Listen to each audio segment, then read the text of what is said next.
One evening, after a long day of teaching 8-year-olds at my Denver elementary school, I found a crumpled orange piece of paper in my kitchen. And as I unfolded it, I noticed that it was a note that a student had written to me. And as I read the shaky handwriting, I felt the same twinge of pain as the first time I had read those words. The note said, "I wish my teacher knew I don't have pencils at home to do my homework." Now that student, she had written those words to me in response to a lesson I'd been doing in my classroom where I asked students a question and I invited them to respond. But I had been doing this for years in my classroom and never told anyone. But this time, when I saw those words, I saw something worth sharing. And I took a picture of the note and I put it on my new Twitter account. And I hoped that other educators would ask their students the same beautifully simple question. What do you wish your teacher knew? Now, right away, teachers saw the note and they asked their students, and then more teachers saw it and more people asked their students, and as it went viral, it transformed. It became much bigger than just sharing a simple lesson in my classroom. My students' voices were amplified, and they became powerful advocates for their community. And in this way, we swapped our traditional roles, and my students became the ones with something to teach. That is, if we're willing to listen. You see, in the 5 years that I've done this lesson with students, the students in my classroom have come and gone, but I've noticed 3 distinct lessons that they've taught me. And as we look at notes from my students and other students, I hope you learn those same 3 lessons. The lesson of connection, the lesson of complexity, and the lesson of reflection. Now, first of all, students really wish we knew just how deeply they crave connection. Like this note that says, "I wish my teacher knew I love my family." You see, no matter where you are in the world, your family is always your first and your most important teacher.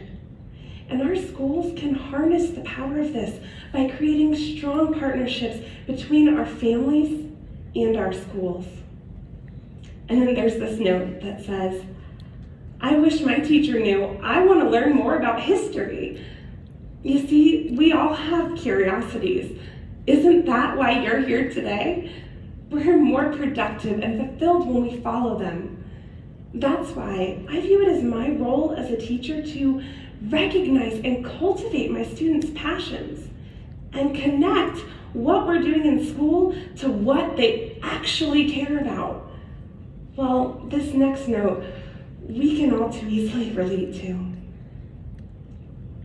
It says, "I wish my teacher knew I don't have a friend to play with me." See, those words, they touch a special place in our hearts because we all know what loneliness feels like. And the truth is, what we value most, more than wealth, more than success, is connection. And if we agree on that, then shouldn't the priorities of school include helping students build and maintain relationships? Because a student that's connected is a student that can learn. Well, those notes, they share with us the universal joys and growing pains of childhood, but there's another lesson. You see, our students really wish you knew just how complex their lives are. You see, there are students who are struggling with things just as real and complicated as we adults are. This note says, "I wish my teacher knew that my dad died this year, and I feel more alone and disconnected from my peers than ever before." there's this note that says, I wish my teacher knew my mom might get diagnosed with cancer this week, and I've been without a home 3 times this year alone. Imagine these kids sitting in our classroom.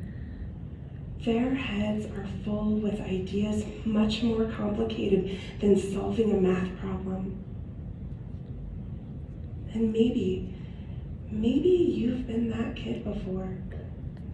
Maybe there's been a moment in your life where your world overshadowed the day's lessons.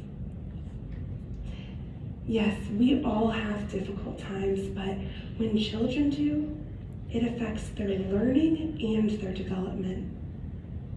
And as much as we wish we could, we can't prevent every tragedy in a child's life, but we can make our schools soft places to land. Places where kids feel safe and cared about and valued. And that happens when our students, they know that they can bring in their celebrations, their questions, and their concerns. It happened in my class in the middle of a reading lesson when a little girl raised her hand, and as earnestly as she could, she said, "Can cancer kill you? Because my grandma has cancer and I want to know if she's going to die." See, when I heard those words, I stopped everything, but that doesn't mean I stopped teaching. I took the time to listen to her, and I answered her questions as directly and as honestly as I could. And there was a powerful lesson that day, when she realized her whole class would be there for her no matter what. Because in a complex world, compassion and empathy are powerful teachers.